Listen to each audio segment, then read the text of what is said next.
But that takes me on to the next panelist, Dr. Nasra Shah from Pakistan, from the Lahore School of Economics. Dr. Shah, your time starts now. Please go ahead.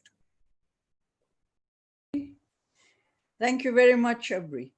First of all, it's very nice to see all of you, especially when I've been home like all of you for so many weeks.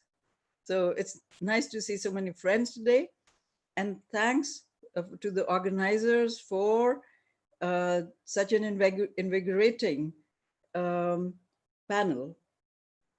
So what I'm going to do in the context of Pakistan is, first of all, spell out some specificities, because each of the South Asian countries has its own specificities. So let me begin by pointing out some of those, and then I will pick up on a couple of things that I think are going to be particularly important in the context of the COVID pandemic. So Pakistan is among those countries, probably second to India, which has among the longest historical links with the Gulf, because Gulf migration goes back to the early 70s. And Pakistan was one of the countries that started this migration very early on. And then with ups and downs, in 2015, almost 1 million migrants left the country in just 1 year. So in terms of the stock, I agree with Rajan that since we really don't collect this data, this is very patchy. So anywhere from maybe 3 to 5 to 6 million, maybe the stock in the Gulf. But 3 is a minimum that I would say, probably 4. Okay, one thing that kind of has come up a little bit is network connections. And I've looked at this in several of my research projects and find that network connections have been a major facilitator and have grown and enabled the informal sector and a lot of irregular migration, which I'll talk about a little bit. In the case of Pakistan, like other countries, even though there's a concentration of migrants from the north of the country, from the Khyber Pakhtunkhwa or KPK, but migrants are drawn from literally all over the country. You look at the districts, almost every district is sending migrants. Rural areas are sending and urban areas are sending. One other specificity is that almost half of all the labor migrants from Pakistan are classified as low skilled or unskilled, and about 10% as highly skilled. So that's another important factor in terms of the vulnerabilities that the migrant workers are likely to face. In terms of females, there are almost no domestic workers, at least no registered ones. And I have not really seen, I lived in the Gulf for 35 years in Kuwait and did not come across, and even in the other Gulf countries, I did not come across Pakistani domestic workers, females. And in other sectors, the female representation is fairly small, 5 to 10%, not more. Okay, now given the fact that Pakistanis are the second largest stocks of migrants in Pakistan, and they are drawn from all over the country, the impacts are likely to be very widespread, both in the rural and the urban areas. One of the things that I want to talk about is the networks, which I mentioned as a specificity. So the strength of the network connections will be under a lot of strain and will really be tested in the weeks and months to come. This will be especially true in case of situations where compatriots were acting as critical buffers and supporters in case of low-skilled workers occupied in the informal sector. Prior to the pandemic, it is estimated that 10 to 15% of the workers in the Gulf were employed there in irregular capacity. Now, again, this is an estimate, but Chabri in his introduction mentioned irregular. So anyone who is irregular is by definition more vulnerable.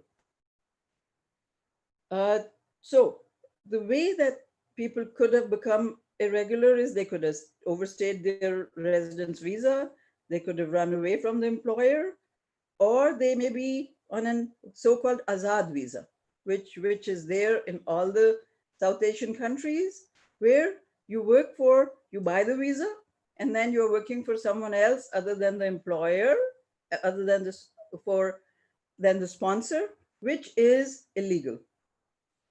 Okay, now with the occurrence of the COVID pandemic, those in an irregular status will face a especially risky and difficult future.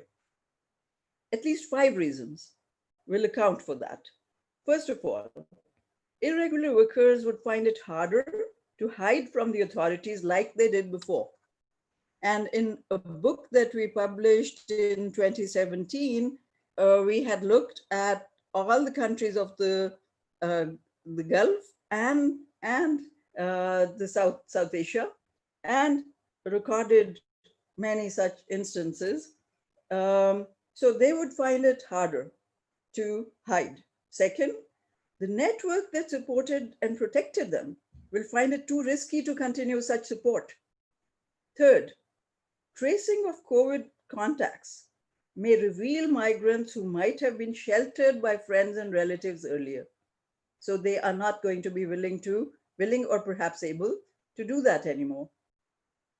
Four, sponsors who may have earlier provided a certain degree of facilitation and protection would be less likely to be willing to do so. It's going to be much riskier for them. Finally, the cordoning off and searches of high risk areas seems to have added to this process already. Because there are areas in Kuwait that I'm told by my friends there that have been sealed off. And there are raids of buildings.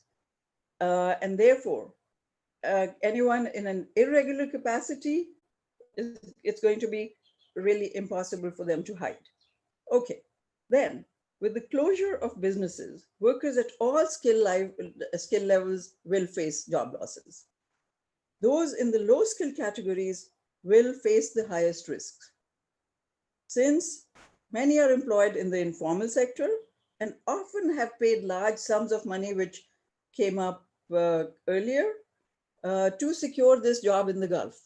So the recruitment cost for the low skilled has been very high. Then the sudden return of migrant workers will, of course, put a burden on the labor market, on the economy, and so on.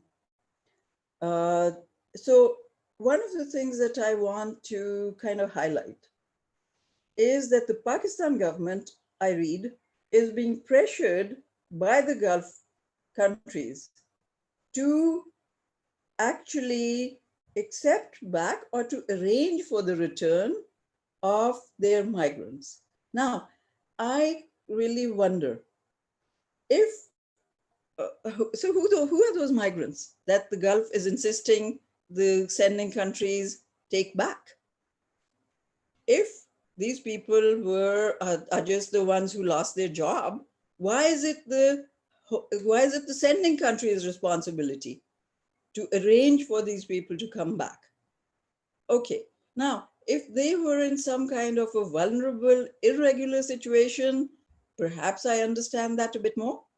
That since they were there in an irregular capacity, and now, okay, an amnesty has been declared, so now we Please want to conclude, Professor Shah.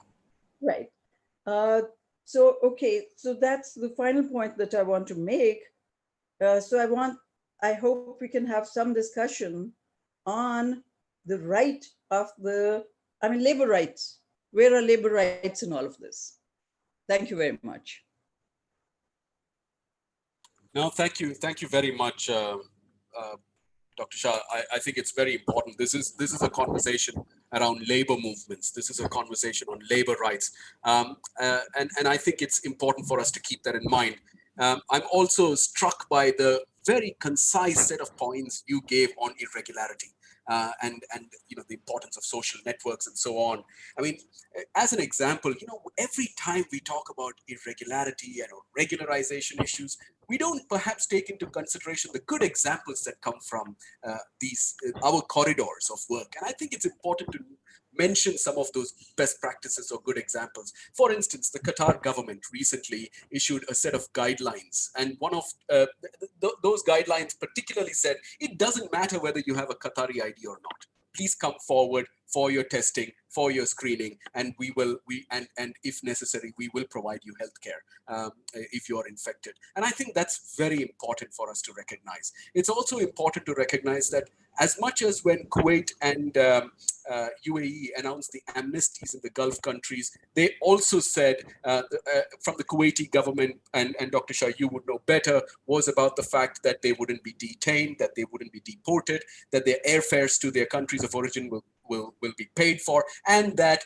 they will not be barred from entering the country on a regular basis in that 10-year period, which is usually the case that happens for deportees. Nevertheless, I think you have touched on some very critical points on the irregularity of this and how it affects and how that links into COVID. And we'll come into those points as well.